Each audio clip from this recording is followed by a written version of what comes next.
Oke guys, welcome back to my channel. Ya, kali ini saya akan membahas tentang cara perawatan dari sepeda listrik ini guys.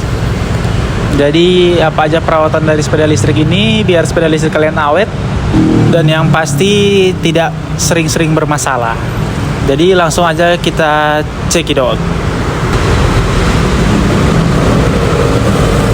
Nah, untuk yang pertama itu yang pasti itu kebersihannya guys. Jadi kalau misalnya kalian beli sepeda listrik itu lebih bagus kalian bersihin biar body-bodinya, warna-warna dari sepeda listriknya itu nggak nggak hilang lah. Cuman yang lebih khususnya itu ada di bagian kampas remnya itu guys. Apalagi kalian tipe M60 itu sering terjadi seret di kampas remnya. Jadi kalian kalau misalnya habis becek-becekan itu lebih bagusnya dibersihin guys. Takutnya kotor-kotorannya itu masuk hingga membuat sepeda listrik kalian itu bermasalah. Terus yang kedua itu rantai guys. Nah kayak ini sepeda listriknya juga rantainya nggak dirawat, jadi karatan. Nah jadi lebih bagusnya kalian rawat, bersihin, pakein oli aja guys. Nah, terus juga yang paling penting juga itu di bagian gearnya guys, di sini nih. Nah, ini penting karena kalau misalnya kotor itu bisa membuat kalau misalnya kotor atau karatan bisa membuat goesannya ini muter guys. Kan harusnya saat kalian jalan itu nggak muter. Nah, kalau misalnya kotor itu bisa membuat dia muter guys. Seperti itu. Jadi kalian harus sering-sering membersihkan bagian ininya nih. Lebih bagus kalian semprotkan WD gitu guys, biar dia tidak muter. Nah, terus yang selanjutnya juga di bagian kampas rem depan. Jadi selain kampas rem belakang itu, kampas rem depan juga itu seringnya harus kalian bersihin guys. Karena paling sering itu di sini karatan nih. Kalau kalian tidak sering bersihkan itu bakal jadi karatan juga, sehingga membuat fungsi remnya itu berkurang seperti itu. Nah terus yang kita lanjut bagian keduanya itu ada di bagian dinamo. Nah kenapa untuk perawatan dinamo itu gimana nih? Nah jadi kalau untuk dinamo itu kalian tidak perlu buka-buka atau bersihinnya. Jadi lebih ke ngejaga seperti lubang atau polisi tidur guys. Karena di bagian dalam dinamo itu banyak part-partnya yang di dalam ini nih. Itu banyak partnya, ada kayak hal sensor. Jadi kalau misalnya terkena lubang itu takutnya bermasalah di situnya hingga tidak bisa membuat sepeda kalian jalan. Terus juga velgnya nih bisa juga bengkok. Jadi lebih merugikan kalian sih karena biasanya ngejualnya itu satu set sama dinamonya guys. Jadi mahal. Nah, selanjutnya itu di parkir. Nah, jadi untuk sepeda listrik ini lebih kita saranin jangan ke jemur hujan panas guys. Karena pertama bisa speedometernya itu retak-retak guys. Kayak motor lah. Kalian bisa lihat motor yang sering retak-retak speedometernya itu karena keseringan dijemur. Terus juga nanti selain speedometer warnanya juga bisa blur guys. Itu bisa kayak hitam nanti jadi keputih-keputihan gitu.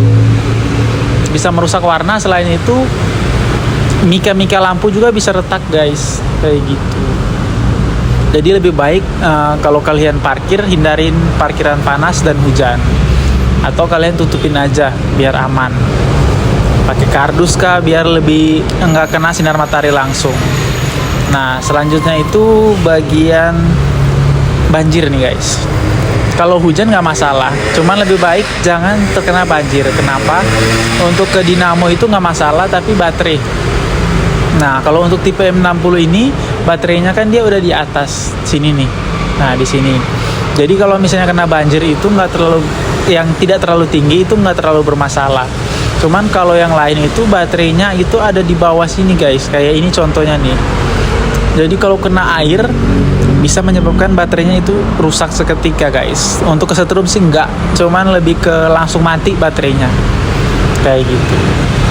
Jadi lebih baik kalian hindari banjir guys. Nah untuk selanjutnya itu perawatan baterainya nih. Ada yang sering komplain kan kenapa gimana cara ngerawat baterainya. Nah, ini indikator baterai nih. Udah 5 garis. Nah, nanti ini posisinya full.